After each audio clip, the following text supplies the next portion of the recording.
Hello friends, मैं Deepti gardening में दीप्ति में आप सभी का स्वागत करती हूँ। आज के इस वीडियो में हम देखने वाले हैं गुलाब में अनगिनत नई ग्रोथ, नई कलियां, नई फूल पाने के लिए हमें गोमूत्र का कैसे इस्तेमाल करना होगा।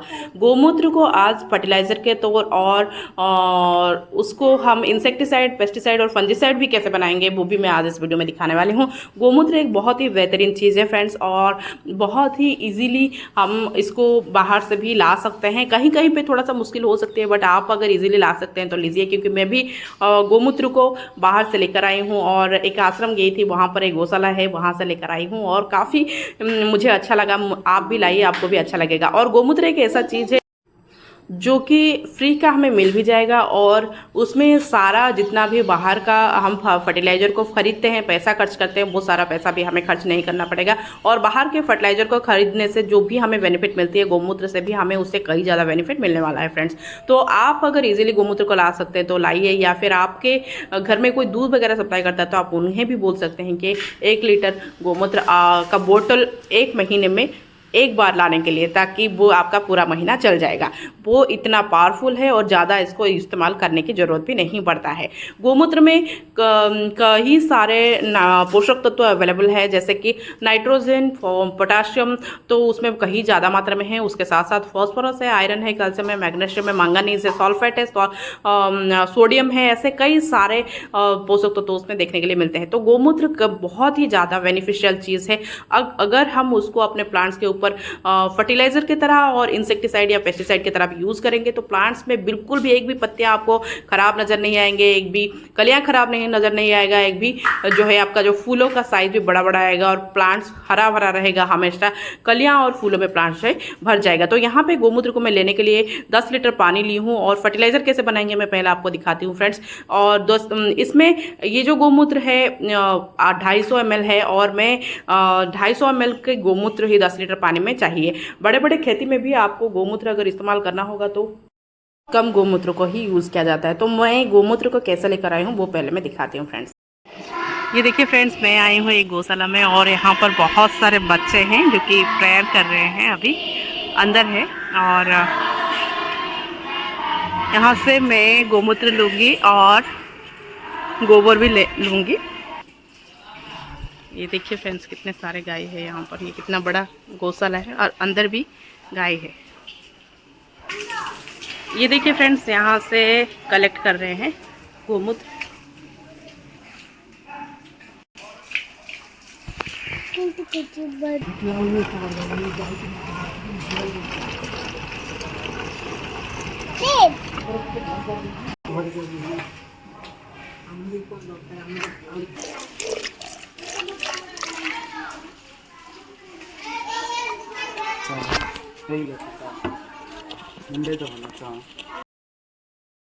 तो दोस्तों, ऐसे ही मैंने गोमूत्र को लेकर आई हूँ। आप भी लेकर आ सकते हैं गोमूत्र या गोबर, चाहे जो भी लेकर आ सकते हैं आप। खुद लाकर अगर आपके गार्डन में यूज़ करेंगे तो उसका अलग ही मज़ा है फ्रेंड्स, और बहुत ही अच्छा लगता है, बहुत सुकून सी फील होती है। तो मैंने जो गोमूत्र लाई हूँ उसमें से मैंने 250 ml 10 लीटर पानी में यूज़ करूँगी। 10 लीटर पानी में आपको भी 250 ml ही लेना है, उससे कहीं बिल्कुल भी ज़्यादा नहीं लेना है फ्रेंड्स, क्योंकि बड़े बड़े खेती में भी जो फार्मर्स काम करते हैं वो भी 100 मतलब लीटर के पानी में या 200 लीटर के पानी में वो 1 लीटर 2 लीटर इस तरीके से ही यूज़ करते हैं गोमूत्र को। तो ये इतना पावरफुल है, तो आप भी 2.5 लीटर से ज़्यादा नहीं लेंगे। हाँ, कभी कभार अगर आपके पास बिल्कुल भी कोई भी और फर्टिलाइज़र नहीं है और सिर्फ गोमूत्र को ही अगर आप इस्तेमाल कर रहे हैं तो वहाँ पर आप आधा लीटर ले सकते हैं। पर कभी भी कोशिश कीजिए 10 लीटर पानी में 250 ml गोमूत्र को ही लेना है। और ये गोमूत्र को आप अच्छे से पानी में मिक्स कर देंगे। मिक्स करने के बाद जो मैंने अभी छाछ को भी लूँगी, तो ये दोनों को मिलाकर आपको मैंने यहाँ पर फर्टिलाइज़र बनाकर दिखाऊंगी। ये जो फर्टिलाइज़र बन जाएगा दोस्तों, ये बहुत ही शक्तिशाली बन जाएगा, और इसमें और कोई चीज़ों के को मिलाने की कोई ज़रूरत नहीं है। और हमेशा ये दोनों चीज़ को जब भी आप वाटर में लेंगे तो 10 लीटर पानी में 250 ml ही दोनों को लेना होगा। आप चाहेंगे तो यहाँ पे गोमूत्र का क्वांटिटी और भी कम कर सकते हैं, पर उससे ज़्यादा नहीं लेना है। और छाछ में जब भी मैंने यहाँ पर एक कॉपर का कंटेनर में छाछ को ली हूँ। आप ही कॉपर का कोई भी चीज़ को इस्तेमाल कीजिए जब भी आप कुछ इस तरीके से इंसेक्टिसाइड बनाएंगे या फिर फर्टिलाइज़र छाछ से बनाएंगे। तो क्योंकि कॉपर जो जब भी मिल जाता है तो उसमें वो और भी मतलब पावरफुल इंसेक्टिसाइड बन जाता है। और इसके अलावा जो दही होती है या फिर छाछ होती है वो मिल्क वाले प्रोडक्ट से बनता है और दूध में बहुत ज़्यादा मात्रा में लैक्टोज होता है और जैसे ही वो दही या फिर छाछ में कन्वर्ट होती है तभी वो लैक्टिक एसिड में कन्वर्ट हो जाती है और जो कि हमारा सॉइल के लिए काफ़ी बेनिफिशियल है और सॉइल को वो मतलब एक कंडीशनर के तरह काम करता है। सॉइल बहुत कंडीशनिंग हो जाता है। तो इसीलिए आप कोशिश कीजिए जब भी छाछ को डालेंगे, छाछ मिनिमम 7 से लेकर 20 दिन या फिर 25 दिन का पुराना होना बहुत ज़रूरी है। पुराना छाछ बहुत ही इफेक्टिवली सॉइल के ऊपर काम करता है और प्लांट के ऊपर भी काम करता है। तो ये दोनों चीज़ को आप अपने सॉइल में अभी जो मिल्क मिक्स होने के बाद 10 लीटर पानी में ये एक फर्टिलाइजर जो बन गया है, इसको आपको सारे सॉइल के ऊपर डालना है और आप चाहेंगे तो इसको पूरा प्लांट्स के ऊपर भी डाल सकते हैं। सिर्फ इसी को ही जो आपको स्प्रे बोतल में लेना है और जो ऊपर का दाना होता है उसको अच्छे से छान लीजिए, क्योंकि वो दाने अगर स्प्रे बोतल में लग जाएंगे तो स्प्रे बोतल को ब्लॉक कर देंगे। इसीलिए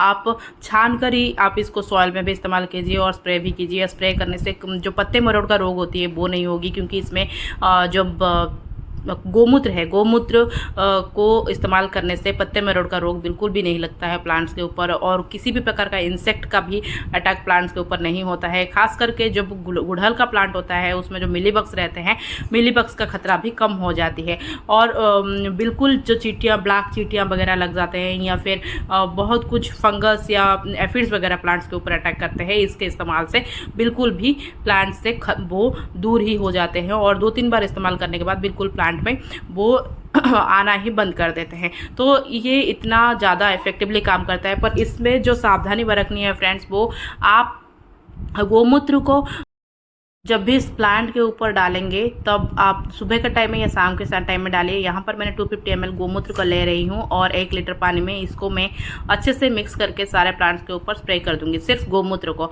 और गोमूत्र को स्प्रे करने से भी ये बहुत ही बढ़िया काम करता है। 250 ml 1 लीटर पानी में गोमूत्र लेकर इंसेक्टिसाइड बनता है। आप इसमें कोई पेस्ट, कोई इंसेक्ट, कोई फंगस प्लांट्स के ऊपर नहीं लगेगा फ्रेंड्स। तो जब भी इसमें जो सावधानी है, जो मैंने फर्टिलाइज़र बताया, वो आप 1 महीने से पहले आपको प्लांट्स के ऊपर, सॉइल के ऊपर नहीं डालना है। और जो इंसेक्टिसाइड, पेस्टिसाइड मैंने बताई, वो आप हफ्ते में 1 बार या फिर हफ्ते में, अगर आपके प्लांट्स में ज़्यादा बीमारी लगी है तो 2 बार भी आप डाल सकते हैं।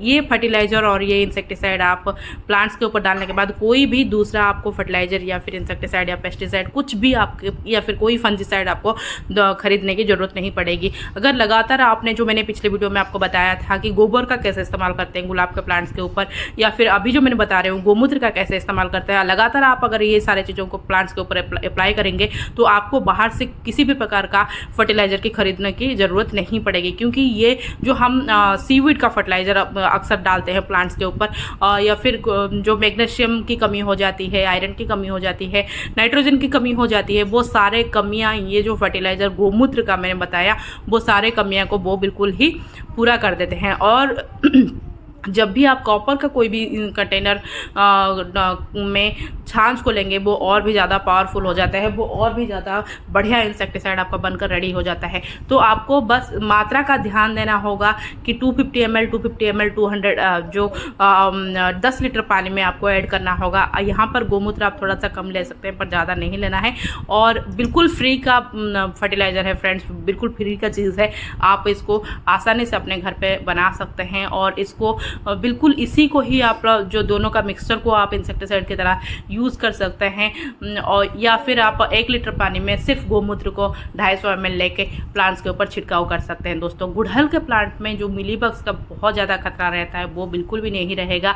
और प्लांट्स में जो मैग्नीशियम का कमी होने से पत्तियाँ पीली पड़ जाती है, या फिर आयरन की कमी होने से पत्तियाँ छोटे छोटे निकलते हैं, पीले पड़ जाते हैं, या फिर प्लांट्स का बिल्कुल नाइट्रोजन की कमी से पूरे पत्तियाँ जो पीले पड़ जाते हैं, वो सारा जो प्रॉब्लम आप देखते हैं बिल्कुल भी आपको देखने के लिए नहीं मिलेगी। अनगिनत नई ग्रोथ के साथ अनगिनत नई कलियाँ और फूल भी आपको देखने के लिए मिलेंगे। और आप इसका जो रिजल्ट आपको मिलेगा 3 से 4 दिन के अंदर ही इसका जो अंतर आपको प्लांट्स के ऊपर देखने के लिए मिलेगी। ये जो स्पाइडर आप देख रहे हैं फ्रेंड्स, ये स्पाइडर जो का जो जाली हो गया है, इसको आप हाथ से निकाल दीजिए और गोमूत्र का छिड़काव करने से ये स्पाइडर वगैरह भी आपके प्लांट्स के ऊपर नहीं लगेंगे। ये बहुत ही इफेक्टिवली काम करता है। अभी वीडियो बहुत ज़्यादा लंबा हो रहा है, इसलिए मैं ये सारी चीज़ों को प्लांट्स प्लांट्स के ऊपर नहीं डाल रही हूँ, मैं बाद में डालूंगी। और आपको सिर्फ छाछ और गोमूत्र से बहुत ही बढ़िया इंसेक्टिसाइड, पेस्टिसाइड और या फंजीसाइड और फर्टिलाइज़र बन जाएगा। आप सिर्फ इतना चीज़ों को प्लांट्स के ऊपर अप्लाई करके उसका कमाल देखिए फ्रेंड्स, आप हैरान हो जाएंगे उसका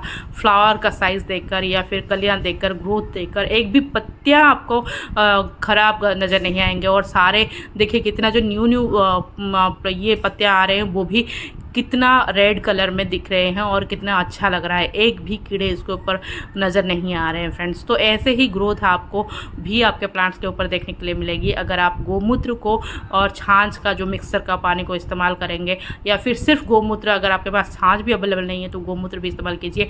और जो इंसेक्टिसाइड आप इस्तेमाल करेंगे सुबह या शाम के टाइम पे इस्तेमाल कीजिए, और जो और सुबह और शाम के टाइम पे स्प्रे कीजिए और अच्छे से इसको छान लीजिए यूज़ करने से पहले।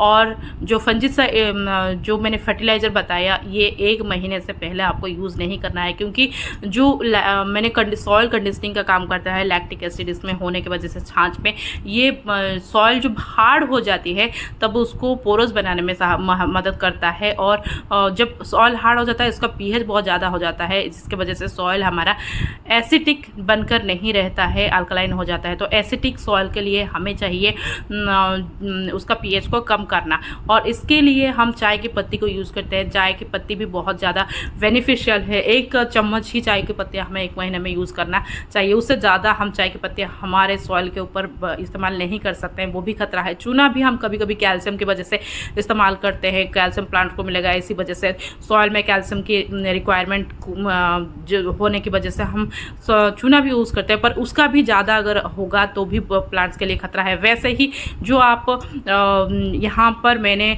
अभी छाछ को दिखाया, छाछ भी आप बहुत कम ही अपने जो सॉइल में डालिए, 1 महीने में 1 बार ही डालना है, बार बार उसको नहीं डालना है फ्रेंड्स। आप इस चीज़ का ध्यान रखिए, क्योंकि बार बार डालने से सॉइल आपका ख़राब हो सकता है और प्लांट्स का ग्रोथ भी कम हो सकती है। इसीलिए आप कोशिश कीजिए कि महीने में 1 बार ही डालेंगे, यही सावधानी बस रखनी है और कोई सावधानी नहीं है। और जो इंसेक्टिसाइड है वो सुबह या शाम के टाइम में डालेंगे, स्प्रे करेंगे। और गुड़हल के प्लांट के लिए बहुत ज़्यादा बेनिफिशियल है, जो मिलीबग्स की ट्रीटमेंट है या फिर पत्तियां पीली पड़ते हैं, छोटे हो जाते हैं, ये सारे जो प्रॉब्लम होता है वो भी सारा खतरा कम हो जाएगा। जो गुलाब के छोटे छोटे न्यू सूट्स आने के बाद भी उसमें भी चींटियां वगैरह लग जाते हैं, या फिर बहुत सारे छोटे छोटे इंसेक्ट आके उसका रस को चूस लेते हैं, जिसकी वजह से वो छोटे छोटे जो नए नए ग्रोथ आते हैं वो भी ख़राब हो जाते हैं। वो सब भी देखने के लिए नहीं मिलेगी फ्रेंड्स। तो उम्मीद है मैंने जो इतना सारा जानकारी दिया आपको काम में आएगी। और अभी तक आपने मेरे वीडियो को देखे हैं तो वीडियो को लाइक कीजिए और मेरे चैनल को सब्सक्राइब कीजिए फ्रेंड्स। फिर मिलेंगे नेक्स्ट वीडियो में, तब तक के लिए टेक केयर, बाय बाय।